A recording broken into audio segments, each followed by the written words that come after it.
Hello friends, welcome to my channel. నేను చెప్పాను కదండి, మేము చేసే చిన్న వ్యాపారం గురించి ప్రతిరోజు ఒక్కొక్క ఐటెం గురించి చెప్తానని.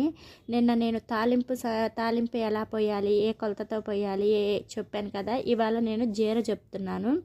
ఇలా జీరని తీసుకోవాలండి. ఇప్పుడు కేజీ జీర వచ్చేసరికి 300 అలా పడుతుంది, 320 అలా పడుతుంది. కేజీకి వచ్చేసరికి ఒక 15 అట్టలు అలా అవ్వాలి. అట్ట వచ్చేసరికి మామూలుగానే 30 నుంచి 35 లోపు. ఇవి కూడా అట్టకు వచ్చేసరికి 10 కొట్టుకుంటారు. ఇప్పుడు ఏంటంటే కొంతమంది అట్టకి 12 అలా కొట్టి 40-45కి ఇస్తారు. వాటిల్లో కొంచెం ₹1 ఎక్స్ట్రా వస్తుంది. మేమైతే అట్టకి 10 కొడతాము. ఇవి వచ్చేసరికి అలా 3 సైజ్ కవర్లని ఉంటాయి, దాంట్లో మనం పోసుకోవాలన్నమాట.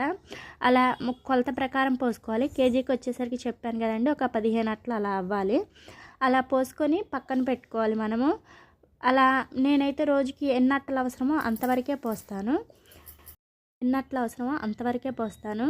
అలా పోసుకొని డైలీ చెప్పాను కదా, చిన్న చిన్న షాపులకి వెళ్ళి మనం అడిగితే ఖచ్చితంగా తీసుకుంటారు. ఎందుకంటే జీర కూడా నిత్యావసర వస్తువే కాబట్టి. ఇది కూడా అట్టకు వచ్చేసరికి 7 నుంచి 8 రూపాయలు వస్తాయి. నేనైతే ఒక్కొక్కసారి 10 అట్లు పోస్తాను, ఒక్కోసారి 20 అట్లు పోస్తాను. ఇలా పోసుకొని డైలీ మా హస్బెండ్ ఒక చిన్న ఊర్లో వెళ్ళేసి ఇచ్చేసి వస్తాడనమాట.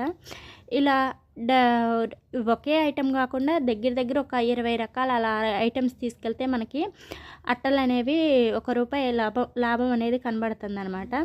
అందుకని చెప్పేసి రోజుకొక నేను తాలింపు జీర ప్రస్తుతానికి చూపించే, ఇంకా మిరియాలు, గసాలు, లవంగాలు, చెక్క అవి కూడా ఉంటాయి అన్నమాట. అవి కూడా రోజుకు ఒక్కొక్క ఐటెం చూపిస్తూ ఉంటాను. ఇలా పోసేసుకొని మనము చిన్న కప్పులో మనం కొలత అనేది, మీరు ఫర్ ఎగ్జాంపుల్ మీకు కొలత తెలియదు అనుకోండి, బయట ఒక ప్యాకెట్ తెచ్చుకొని కొలత చూసుకోండి.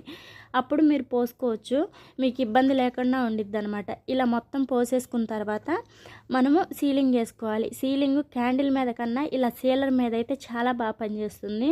అంటే మనం పోసిన ఐటమ్ అనేది బయటికి రాకుండా ఉంటుంది. అలాగే మన దగ్గర కొనే వాళ్ళు కూడా ఏమీ అనుకోకుండా తీసుకుంటారు. ఇలా సీల్ చేసేసుకోవాలి. ఇలా సీల్ చేసుకోవటం వల్ల అదే ఐటమ్ అనేది బయటికి రాకుండా ఇలా మొత్తం సీల్ చేసేసుకొని మనము అట్టకు వచ్చేసరికి 10 అట్లు కొట్టుకోవాలి, 10 ప్యాకెట్లు కొట్టుకోవాలి. ఈ ప్యాకెట్ కూడా షాపుల వాళ్ళు ₹5కి అమ్ముతారు. మనం వచ్చేసరికి అట్ట మొత్తాన్ని 30 నుంచి 35 లోపు అమ్ముకోవాలన్నమాట. ఇలా మనం మొత్తం సీలింగ్ వేసేసుకోవాలి. సీలింగ్ వేసేసుకొని మనము ఒకేసారి సీలింగ్ వేసేసుకొని మనం కొట్టుకుంటే అన్ని రకాల మీద ఈజీగా ఉండిద్ది అనమాట. ఇలా సీలింగ్ వేసేసుకొని మనం ఒక సైడ్ 5 ప్యాకెట్స్, ఇంకో సైడ్ 5 ప్యాకెట్స్, మొత్తం 10 ప్యాకెట్స్ అలా కొట్టుకోవాలి. ఈ అట్టని మనం 30 నుంచి 35 వరకు ఇస్తాము రేటు. అలా మనం ఒక పిన్ పెట్టి కొట్టుకోవాలన్నమాట. అలా ఇటు సైడ్ 5 ప్యాకెట్స్, ఇటు సైడ్ 5 ప్యాకెట్స్. కొంతమంది అయితే ఇటు 6 అటు 6 కొడతారు. మొత్తం 12 ప్యాకెట్స్ చెప్పా కదా, అది ₹40 నుంచి ₹45 వరకు అమ్ముకోవచ్చు అనమాట. ఇది జీర కూడా 300 నుంచి 320 లోపు ఉన్నాయి. మనకు వచ్చేసరికి అట్టకి 7 నుంచి 8 రూపాయలు ఇస్తారు. చూసారా అట్ట మొత్తం ఎలా కొట్టాను? ఇలా కొట్టుకోవాలి. అలాగే దీనికి ఇంకోటి ఏంటంటే, నేను పంచింగ్ కొట్టలేదు. పంచింగ్ కొట్టుకొని ఒక చిన్న రబ్బర్ బ్యాండ్ వేస్తే వాళ్ళు షాపులలో మేకులకి ఏలాడి తీసుకుంటానే సరిపోయిద్ది అనమాట. అందుకని మనం పంచింగ్ చేసుకొని హోల్ లాగా దానికి రబ్బర్ బ్యాండ్ పెట్టాలి.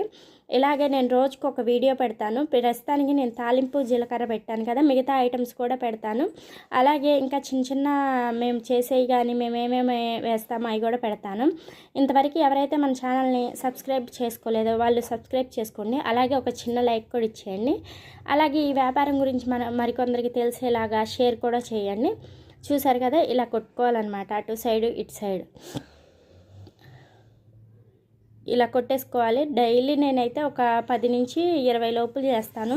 ఇప్పుడైతే జీర ఎక్కువ రేటు ఉంది కాబట్టి నేనైతే ఒక 15 చేస్తాను కంపల్సరీ. పోతాయి కాబట్టి. ఎక్కువ రేటు ఉంటే షాపులో వాళ్ళు తీసుకుంటారనమాట ఈ అట్టలు. ఎందుకంటే తక్కువ అంటే ఇళ్ళ దగ్గర వాళ్ళు తక్కువ రేటు తీసేసుకుంటారు కదా, అందుకని తీసుకుంటారు. చూసారు కదండి, ఇది బాయ్.